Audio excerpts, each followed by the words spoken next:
If you've just opened Lightroom Classic and want to learn the basics fast, you're in the right place. In this video, I'll show you how to use Lightroom Classic step by step, from importing your photos all the way to exporting the finished result.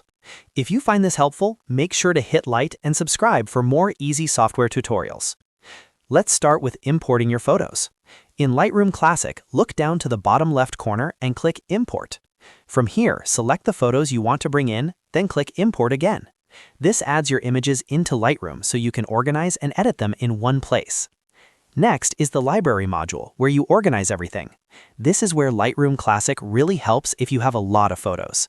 You can use star ratings to mark your best images, press P to pick a photo you like, or X to reject one you don't want. You can also keep your workflow organized using folders and collections, which makes it much easier to find photos later. Now let's move into editing. Click Develop at the top to open the Develop module. This is where you make your main adjustments. Start with the basic sliders. Increase exposure if the image is too dark, adjust contrast to make it pop a little more. Pull highlights down to recover bright areas, and raise shadows to bring detail back into darker parts of the photo. These 4 edits alone can make a huge difference. If you want to speed things up, try Presets. On the left panel, open Presets and click one that matches the style you want. Presets are a quick way to give your photo a consistent look, and you can still fine-tune the image afterward. For framing, use Crop and Straighten. Press R on your keyboard to open the crop tool, then adjust the crop box and angle until the photo looks right. This is especially useful if the horizon is tilted or if you want a cleaner composition. When you're happy with your edit, it's time to export. Select the photo, then press Ctrl plus Shift plus E. Choose JPEG as your file format, then click Export.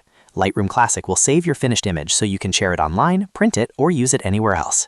One important thing to remember is the difference between Lightroom Classic and Lightroom Desktop. Lightroom Classic is built for local storage and professional-style workflows, while Lightroom Desktop is more cloud-based and simpler to use. So if you want more control and a traditional editing setup, Classic is the one to learn. That's the basic Lightroom Classic workflow: import, organize, edit, crop, and export. Once you practice these steps a few times, it becomes very easy. If this video helped you out, don't forget to like, subscribe, and I'll see you in the next tutorial.